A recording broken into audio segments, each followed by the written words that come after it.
Bismillahirrahmanirrahim. Assalamualaikum warahmatullahi wabarakatuh. Hamdan wa syukronillah, salatu wa salaman ala rasulillah, la haula wa la quwata illa billah. Asyhadu an la ilaha illallah wa asyhadu anna muhammadan abduhu wa rasuluh. Rabbi shrahli sadri wa yassirli amri wahlul 'uqdatam min lisani yafqahu qauli, amma ba'd. Pemirsa yang dirahmati Allah Subhanahu wa taala, puji syukur kita panjatkan atas kehadirat Allah Subhanahu wa taala yang mana pada hari ini Jumat tanggal 31 Oktober 2025 kita masih diberikan kesempatan oleh Allah Subhanahu wa taala sehingga kita dapat menyaksikan secara seksama siaran langsung pelaksanaan sholat Jumat berjamaah di Masjid Agung Al-Falah, di mana pemirsa siaran langsung pada pelaksanaan sholat Jumat di Masjid Agung Al-Falah ini merupakan bentuk kolaborasi dan kerjasama antara TVRI Stasiun Jambi dengan pengurus Masjid Agung Al-Falah yang kemudian turut didukung pula oleh pemerintah Provinsi Jambi. Pemirsa, adapun waktu pelaksanaan sholat Jumat berjamaah di Masjid Agung Al-Falah insya Allah akan berlangsung pada pukul 11:52 waktu Indonesia Barat. Sejumlah petugas yang nantinya akan berkontribusi pada pelaksanaan sholat Jumat di Masjid Agung Al-Falah, di antaranya untuk qari dan juga muazzin yang pertama insya Allah akan dilantunkan oleh Ustadz Mukhairi SPDI. Kemudian untuk Bilal dan dilanjutkan dengan muazzin yang kedua akan dilantunkan oleh Ustadz Emyani AMA. Dan juga pemirsa, untuk pelaksanaan sholat Jumat berjamaah di Masjid Agung Al-Falah insya Allah akan diimami oleh Ustadz Asmadi Yahya SPD. Dan juga pemirsa yang dirahmati Allah, nantinya juga kita akan mendapatkan siraman rohani dan juga edukasi untuk kita semua melalui khutbah Jumat yang akan disampaikan oleh Kiai Haji Dr. M. Yusuf Abdullah MED. Dan adapun tema menarik yang nantinya akan dibahas pada khutbah Jumat kali ini yakni terkait dengan 4 wasiat keimanan dari Al-Quran. Untuk itu pemirsa, kami ucapkan selamat menyaksikan pelaksanaan sholat Jumat berjamaah di Masjid Agung Al-Falah yang dimana tentunya kami siarkan secara langsung dari TVRI Stasiun Jambi.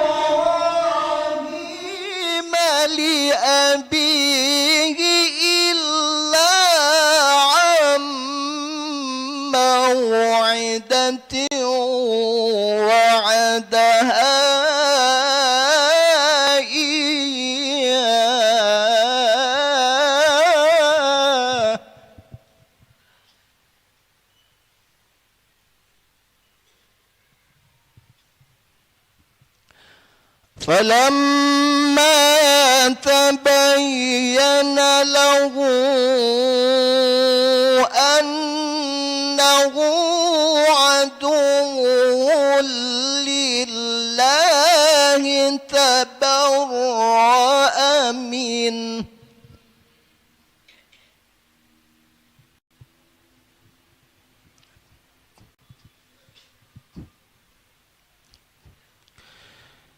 إن إبراهيم لأواه حليم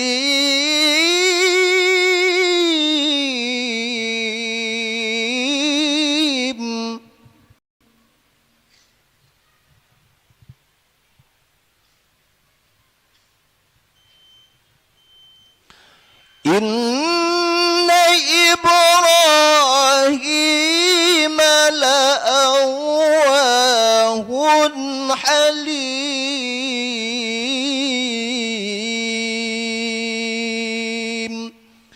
صدق الله العظيم. السلام عليكم ورحمة الله وبركاته.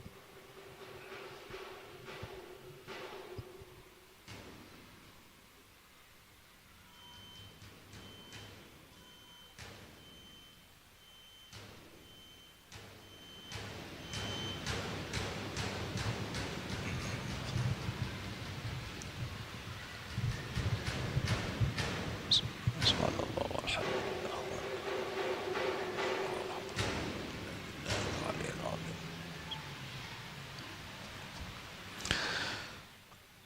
الله أكبر الله أكبر الله الله أكبر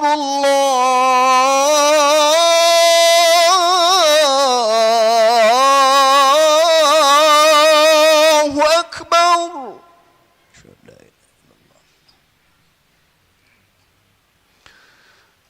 أشهد أن لا إله إلا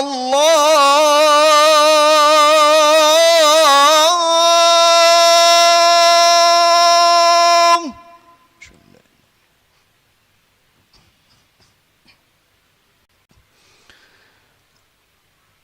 أشهد أن لا إله إلا الله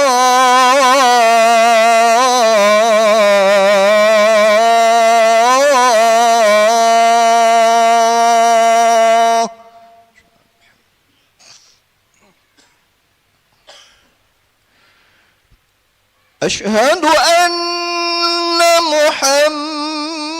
محمد رسول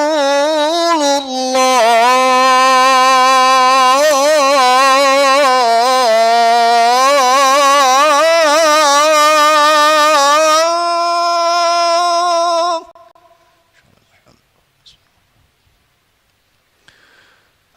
أشهد أن محمد رسول الله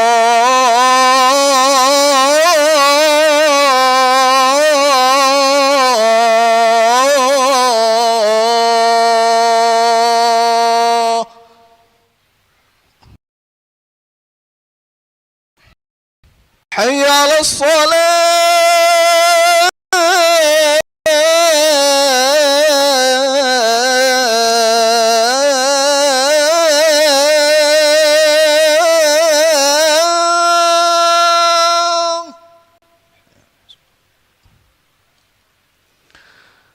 حي على الصلاة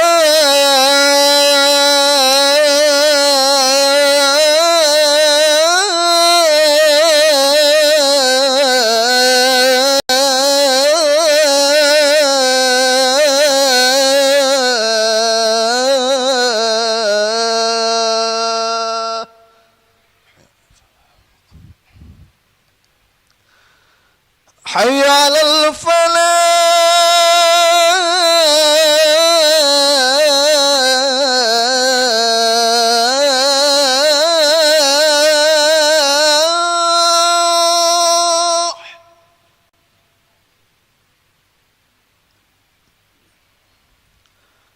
حي على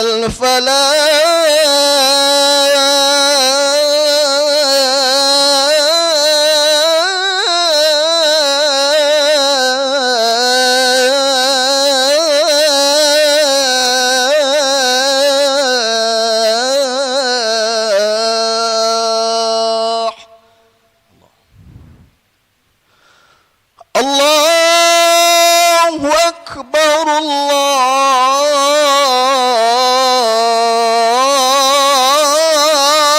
الله أكبر لا إله إلا الله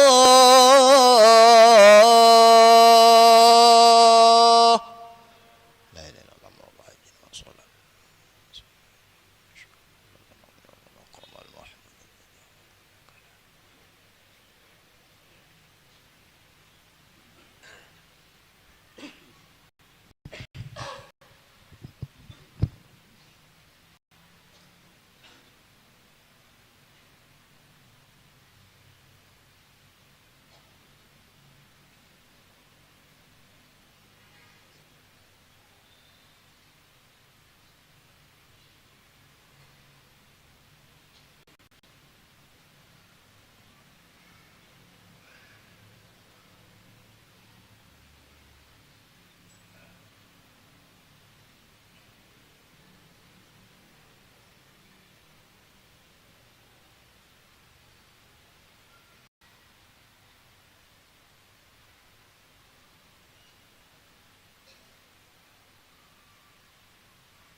إن الله وملائكته يصلون على النبي يا أيها الذين آمنوا صلوا عليه وسلموا تسليما اللهم صل على سيدنا محمد سيد المرسلين وعلى آله وصحبه الطيبين الطاهرين وسلم ورضي الله تبارك وتعالى عنهم أجمعين برحمتك يا أرحم الراحمين اللهم قونا في دين الإسلام من المسلمين والمسلمات والمؤمنين والمؤمنات وانصرهم على معاندهم رب اختم لنا بالخير يا رب العالمين.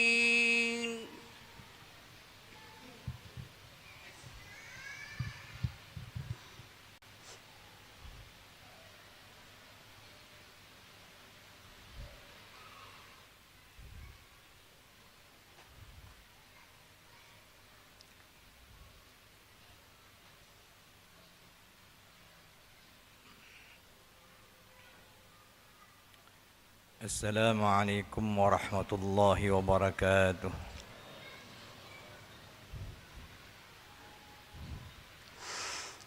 الله أكبر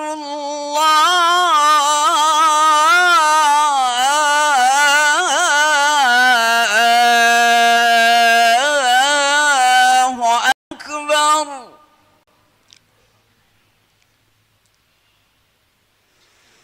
الله أكبر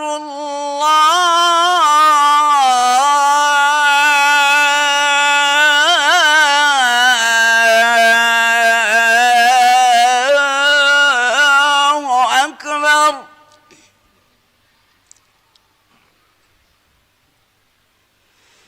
أشهد أن لا إله إلا الله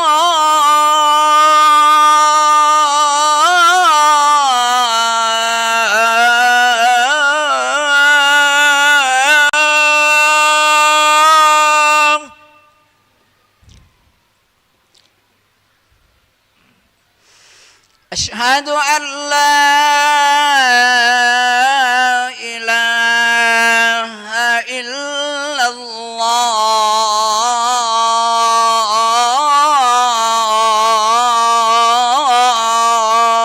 الله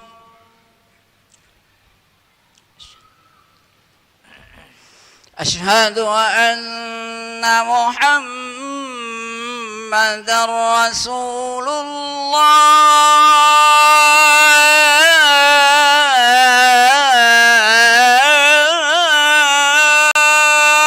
الله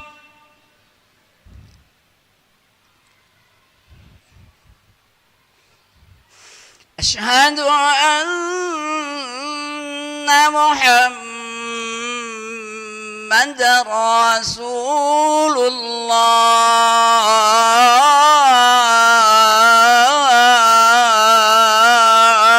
الله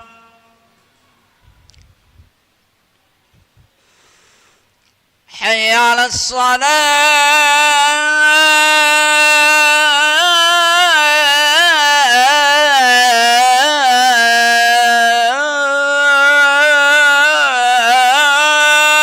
الصلاة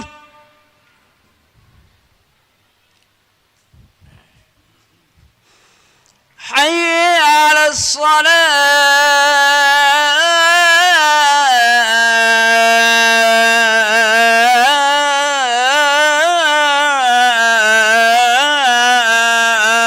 الصلاة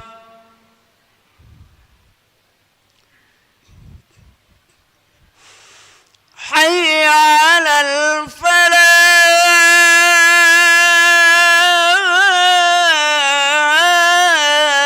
الفلاح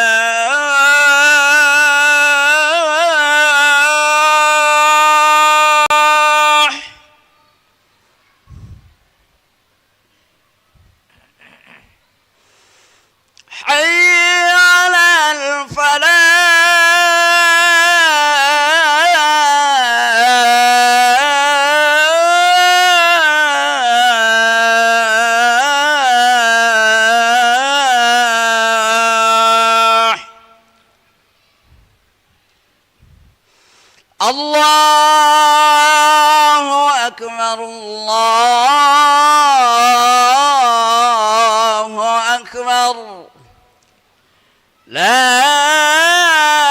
إله إلا الله.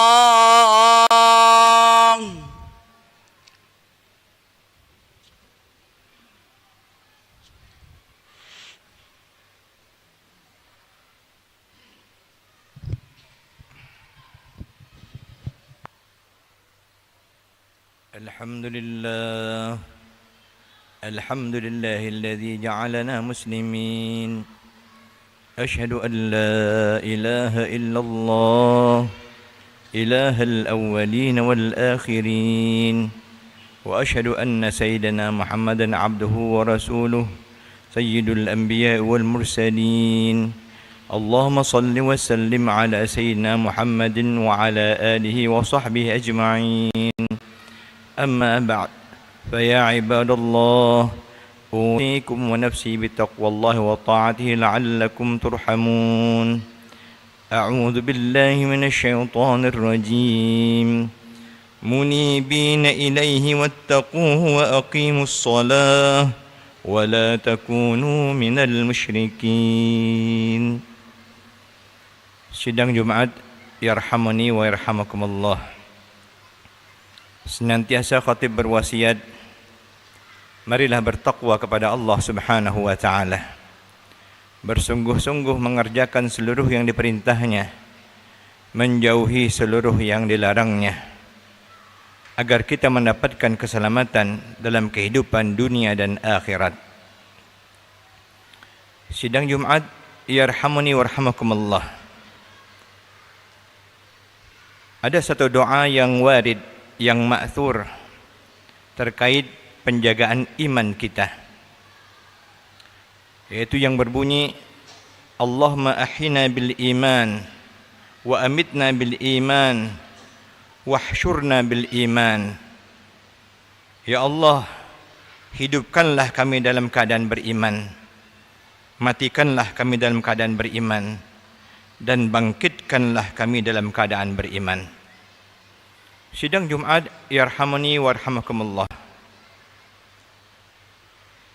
Khutbah hari ini terkait 4 wasiat bagaimana menjaga iman di antara wasiat-wasiat yang ada di dalam Al-Quranul Karim. Firman Allah Subhanahu wa taala, munibina ilaihi wattaquh wa aqimus salah wa la takunu minal musyrikin. Senantiasalah kembali kepadanya dan bertakwalah kepadanya, dan dirikanlah oleh kalian akan salat, dan jangan sekali-kali mensekutukannya. Ar-Rum ayat 31. Pada surah Ar-Rum ayat 31 ini, ayat yang cukup pendek namun memuat 4 wasiat yang merupakan wasiat bagaimana kita menjaga keimanan kita. Dan cita-cita tertinggi kita adalah hidup beriman, mati beriman, dibangkitkan beriman, dan masuk ke dalam syurga Allah dalam keadaan beriman. InsyaAllah ta'ala minal aminin. Yaitu yang pertama, munibina ilaih, senantiasalah inabah kepada Allah Subhanahu wa taala. Inabah dari asal kata anaba yunibu, yang bermakna kembali dengan sebenar-benar kembali. Orang yang beriman kepada Allah dan untuk terus menjaga keimanannya kepada Allah Subhanahu wa taala, dia wajib selalu kembali kepada Allah Subhanahu wa taala. Kembali dalam merujuk hukum-hukumnya, menjadikan Allah segala-galanya, dan jika berbuat salah atau dosa, segera kembali kepada Allah Subhanahu wa taala. Itulah ciri orang yang beriman. Dia selalu kembali kepada Allah. Dia merujuk kepada hukum-hukum Allah. Dia berpegang teguh kepada ajaran Allah. Dan apabila dia berbuat khilaf atau salah, dia segera bertaubat kembali kepada Allah Subhanahu wa taala. Yang kedua, wattaqu, bertakwalah kepadanya. Maka orang yang beriman senantiasa bertakwa kepada Allah Subhanahu wa taala, dan seluruh aspek kehidupan yang dilakukannya dalam rangka menuju agar termasuk minal muttaqin, hamba-hamba Allah yang bertakwa kepada Allah Subhanahu wa taala, yang dalam pengertian yang paling sederhana adalah fi'lul awamir wajtinabun nawahi. Dia mampu mengerjakan seluruh yang diperintah Allah dan menjauhi seluruh yang dilarang oleh Allah Subhanahu wa taala. Wasiat yang ketiga, wa aqimus shalah, dan dirikanlah salat. As-salah sebagaimana dikatakan oleh Nabi sallallahu alaihi wasallam, wa ju'ilat qurratu aini fis shalah, dan Allah telah menjadikan salat itu sebagai permata hatiku. Kenapa salat sebagai permata hati? Karena salatlah tempat kita bermunajat kepada Allah, tempat kita bersimpuh di hadapan Allah, keadaan di mana kita begitu dekat dengan Allah Subhanahu wa taala, sekaligus merupakan manifestasi daripada silah hubungan kita dengan Allah Subhanahu wa taala. Karena itu salat sangat penting. Dalam hadis Nabi sallallahu alaihi wasallam bersabda bahwa kala di yaumil akhirah yang paling pertama kali ditanyakan adalah tentang salat. Awwalu ma yuhasabu bihil 'abdu yaumal qiyamah as-shalah. Yang pertama kali dihisab bagi seorang hamba pada hari kiamat nanti adalah salatnya. Idza kubilat sairu amalih. Kalau salatnya diterima, maka diterima seluruh amal-amalnya. Wa idza ruddat sairu amalih. Jika ditolak, maka ditolak pula seluruh amal-amalnya. Karena itu ulama-ulama kita begitu gencarnya mengingatkan agar kita benar-benar mengerjakan salat sebagaimana yang diajarkan oleh Rasulullah sallallahu alaihi wasallam. Dengan mengaji ilmu fikih tentang salat, kita melakukan bagaimana sebaik-baiknya seperti yang diajarkan oleh Rasulullah sallallahu alaihi wasallam, sebagaimana yang dijelaskan oleh para ulama kita sebagai tempat kita bertanya. Karena salat adalah pengikat hubungan yang paling kuat antara hamba dengan Tuhannya. Dan yang keempat, wala takunu minal musyrikin, dan janganlah sekali-kali kalian termasuk orang-orang yang mensekutukan Allah Subhanahu wa taala. Syirik adalah sesuatu yang sangat ditakuti. Syirik adalah akbarul kabair, dosa yang paling besar. Karena itu kita wajib menanamkan dan menjaga ketauhidan kita kepada Allah Subhanahu wa taala, bahwa tidak ada tempat kita meminta, tidak ada tempat kita bergantung, tidak ada tempat kita menuju kecuali hanya semata-mata kepada Allah Subhanahu wa taala. Apapun bentuk kesyirikan, mari kita jauhkan daripada kehidupan kita, dan semoga Allah menjagakan kita. Nabi sallallahu alaihi wasallam mengajarkan satu doa yang mana agar kita selalu berlindung kepada Allah daripada berbuat syirik dan mohon ampun jika tanpa kita sadari telah kita lakukan. Allahumma inni astaghfiruka, Allahumma inni a'udzubika min an usyrika bika syai'an a'lamu. Ya Allah, ya Tuhanku, aku berlindung denganmu bahwa aku mensekutukanmu padahal aku menyadarinya. Wa astaghfiruka lima la a'lamu, dan aku mohon ampun kepadamu ya Allah kalau aku telah berbuat kesyirikan tanpa aku sadari. Dengan berpegang teguh kepada 4 wasiat ini, selalu kembali kepada Allah, merujuk kepada hukum-hukum Allah, mentaati perintah Allah dan Rasul-Nya, dan selalu bertaubat kepada Allah, serta terus meningkatkan ketakwaan kepada Allah, dan benar-benar dalam mengerjakan solat sebagai bentuk pengabdian, penyembahan dan hubungan kita kepada Allah, dan menjaga ketauhidan kita, jangan sampai melakukan hal yang terkait dengan syirik yang dimurkai oleh Allah Subhanahu wa taala. Maka keimanan kita terus akan terjaga, dan cita-cita kita tertinggi adalah bahwa kita dipanggil oleh Allah bertemu dengan Allah dalam keadaan beriman kepada Allah Subhanahu wa taala. Allahumma ahyina bil iman wa amitna bil iman wahsyurna bil iman وأدخل الجنة بالإيمان برحمتك يا أرحم الراحمين. أعوذ بالله من الشيطان الرجيم. بسم الله الرحمن الرحيم. فاعتبروا يا أولي الألباب لعلكم تفلحون. اللهم صل على سيدنا محمد وعلى آل سيدنا محمد عن كل الصحابة رسول الله أجمعين.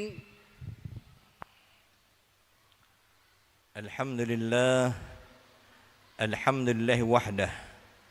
أشهد أن لا إله إلا الله وحده لا شريك له، وأشهد أن سيدنا محمدا عبده ورسوله لا نبي بعده. اللهم صل وسلم على سيدنا ومولانا محمد وعلى آله وصحبه ومن والاه. أما بعد فيا عباد الله، أوصيكم ونفسي بتقوى الله. اتقوا الله حق تقاته ولا تموتن إلا وأنتم مسلمون. واعلموا أن الله سبحانه وتعالى أمرنا بالصلاة والتسليم على النبي المصطفى، فقال سبحانه وتعالى ولم يزل قائلا آمرا: إن الله وملائكته يصلون على النبي يا أيها الذين آمنوا صلوا عليه وسلموا تسليما. اللهم صل وسلم وبارك على سيدنا محمد وعلى آل سيدنا محمد كما صليت وسلمت وباركت على سيدنا إبراهيم وعلى آل سيدنا إبراهيم في العالمين إنك حميد مجيد. وارض اللهم عن أصحابه الكرام سيدنا أبي بكر وسيدنا عمر وسيدنا عثمان وسيدنا علي رضي الله عنهم أجمعين، وعن التابعين بهم بإحسان، وعن الأئمة المجتهدين الماضين، وعن العلماء المتقين برحمتك يا أرحم الراحمين. اللهم اغفر للمؤمنين والمؤمنات والمسلمين والمسلمات الأحياء منه والأموات، إنك سميع قريب مجيب الدعوات ويا قاضي الحاجات. اللهم أعنا على ذكرك وشكرك وحسن عبادتك. ربنا آتنا في الدنيا حسنة وفي الآخرة حسنة وقنا عذاب النار. عباد الله، إن الله يأمر بالعدل والإحسان وإيتاء ذي القربى وينهى عن الفحشاء والمنكر والبغي يعظكم لعلكم تذكرون. فاذكروا الله العظيم يذكركم واسألوا من فضله يؤتكم ولذكر الله أكبر والله يعلم ما تصنعون. أقم الصلاة. الله أكبر الله أكبر. أشهد أن لا إله إلا الله. أشهد أن محمدا رسول الله. حي على الصلاة، حي على الفلاح. قد قامت الصلاة، قد قامت الصلاة. الله أكبر الله أكبر. لا إله إلا الله. لا إله إلا الله محمد رسول الله صلى الله عليه وسلم. وبأعوذ بك من ملال الشيطان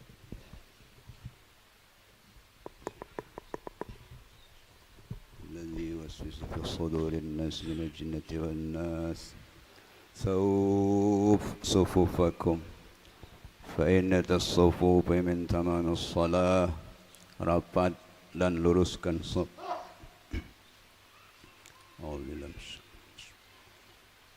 صلي فرض الجماعة إمام الله تعالى. الله أكبر الله أكبر. الحمد لله كثيرا سبحان الله بكرة وأصيلا إني وجهت وجهي السماوات إن الصلاة العالمين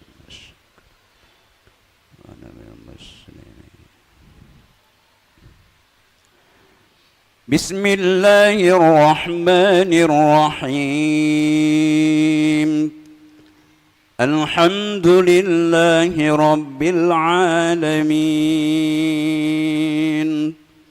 الرحمن الرحيم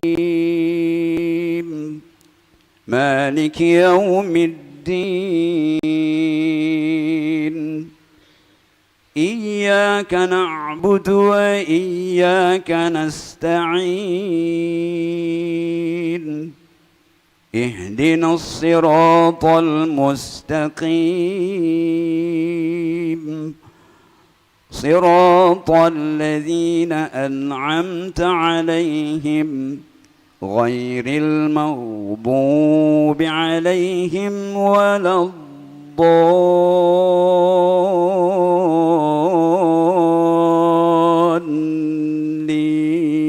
الضالين آمين.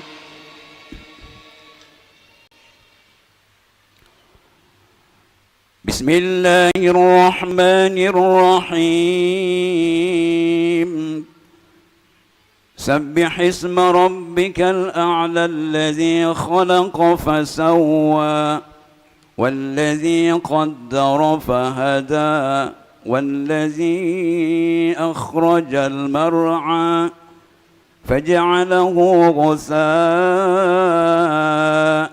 أحوى سنقرئك فلا تنسى إلا ما شاء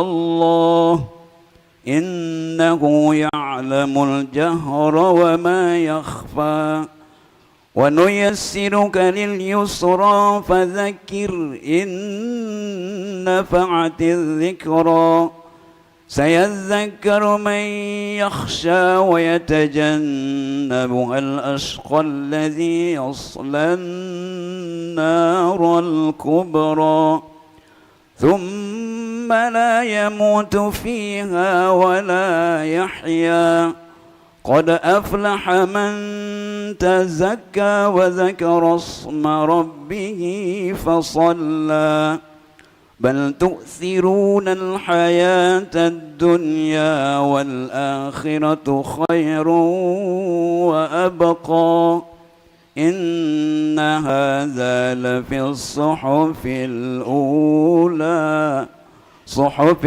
إبراهيم وموسى. الله أكبر.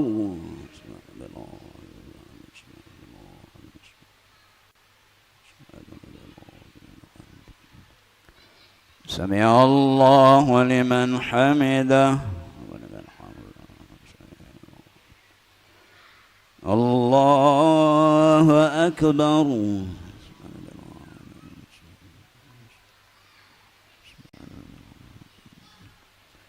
الله أكبر.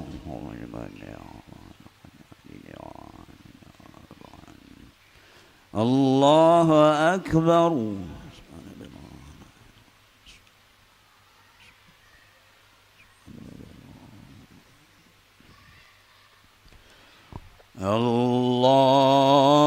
الله أكبر. بسم الله الرحمن الرحيم الحمد لله رب العالمين الرحمن الرحيم مالك يوم الدين إياك نعبد وإياك نستعين اهدنا الصراط المستقيم صراط الذين أنعمت عليهم غير المغضوب عليهم ولا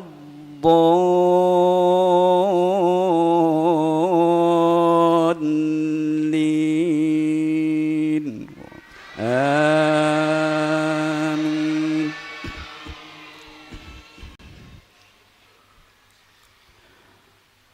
بسم الله الرحمن الرحيم هل أتاك حديث الغاشية وجوه يومئذ خاشعة عاملة ناصبة تصلى نارا حامية تسقى من عين آنية ليس لهم طعام إلا من ضريع لا يسمن ولا يغني من جوع وجوه يومئذ ناعمة لسعيها راضية في جنة عالية لا تسمع فيها لاغية فيها عين جارية فيها سرر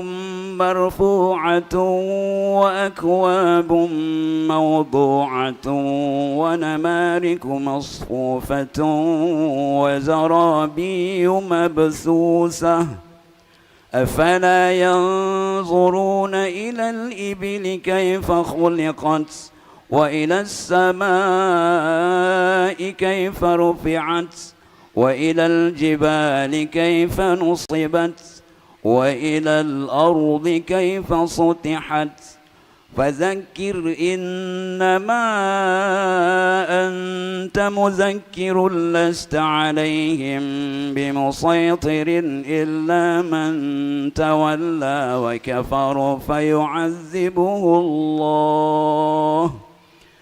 فيعذبه الله العذاب الأكبر إن إلينا إيابهم ثم إن علينا حسابهم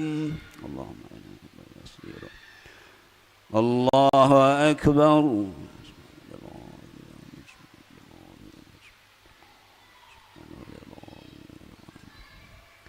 سمع الله لمن حمده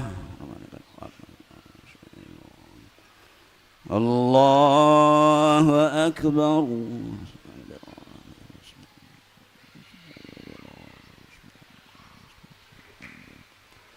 الله أكبر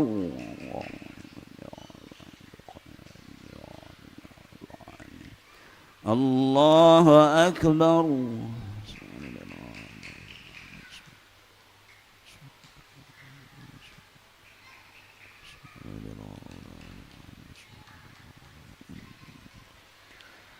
الله أكبر التحيات المباركة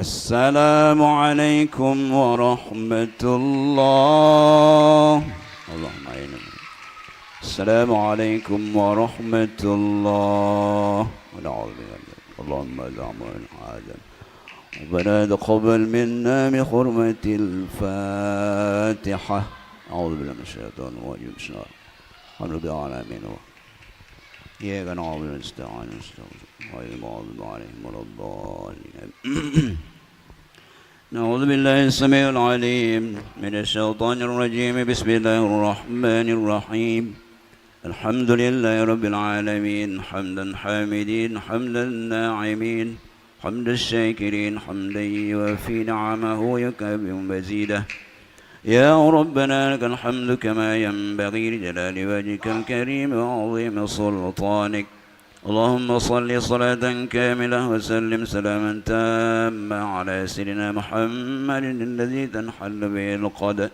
وتنفرج به القرب وتقضى به الحوائج وتنال به الرغائب وحسن الخواتم ويستسقى الغمم وجهه الكريم وعلى آله وصحبه في كل لمحة ونفس بعدد كل معلوم لك.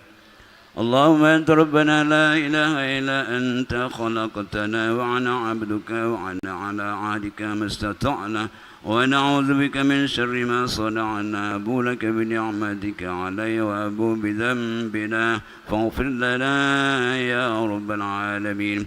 اللهم اغفر لنا ذنوبنا وكفر عنا سيئاتنا وتوفنا مع الأبرار. اللهم اغفر لنا ذنوبنا ولوالدينا وارحمهم كما ربونا صغارا.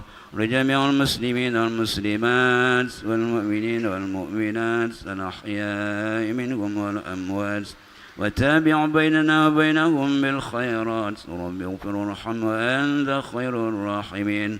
لا حول ولا قوة إلا بالله العلي العظيم.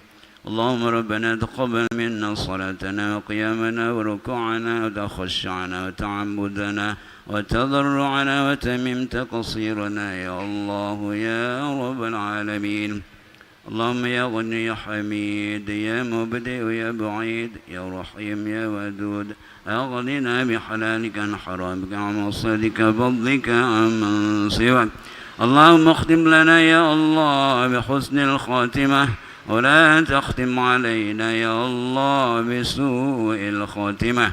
اللهم أحينا بالإيمان وأمتنا بالإيمان واحشرنا بالإيمان وأدخلنا الجنة مع الإيمان. اللهم ثبتنا مع الإيمان وأخرج لنا من الدنيا مع الإيمان وقدم لنا من الجن مع الإيمان. اللهم عافنا من كل بلاء الدنيا وعذاب الآخرة وشر الدنيا وشر الآخرة. وبر الله لنا ولهم برحمتك يا أرحم الراحمين. اللهم سلمنا من آفات الدنيا وسلمنا من آفات الآخرة. ربنا ظلمنا أنفسنا وإن لم تغفر لنا وترحمنا لنكونن من الخاسرين. ربنا هب لنا من أزواجنا وذرياتنا قرة أعين واجعلنا للمتقين إماما. ربنا آتنا في الدنيا حسنة وفي الآخرة حسنة وقنا عذاب النار وادخلنا الجنة مع الأبرار يا عزيز يا غفار يا رب العالمين. صلى الله على سيدنا محمد النبي الأمي وعلى آله وصحبه رسول الله أجمعين. سبحان ربك رب العزة عما يصفون والسلام على المرسلين والحمد لله رب العالمين. قبل الله منا ومنكم تقبل يا كريم. صلى الله على محمد صلى الله. Pemirsa yang dirahmati Allah Subhanahu wa Ta'ala, alhamdulillahirabbil alamin, baru saja kita telah menyelesaikan pelaksanaan sholat Jumat berjamaah di Masjid Agung Al-Falah. Adapun intisari yang dapat kita petik dari penyampaian khutbah Jumat oleh Kiai Haji Dr. M. Yusuf Abdullah MED adalah bagaimana kita sebagai seorang hamba mampu melaksanakan apa yang diperintahkan oleh Allah dan menjauhi segala larangan-larangannya, salah satunya dengan mendekatkan diri kita kepada Allah Subhanahu wa Ta'ala. Salah satu hal yang harus kita lakukan adalah melaksanakan sholat 5 waktu, karena sholat merupakan pilar maupun tiang agama. Kemudian pemirsa, bagaimana kita sebagai seorang hamba ini mampu memiliki keteguhan iman dengan ketauhidan dan menjauhi kemusyrikan kepada Allah Subhanahu wa Ta'ala. Mudah-mudahan dari penyampaian khutbah tadi dapat kita implementasikan dalam kehidupan kita sehari-hari. Sampai di sini dulu pemirsa, kami menemani Anda dalam siaran langsung pada pelaksanaan sholat Jumat di Masjid Agung Al-Falah. Terima kasih atas perhatian dan kebersamaannya. Wassalamualaikum warahmatullahi wabarakatuh.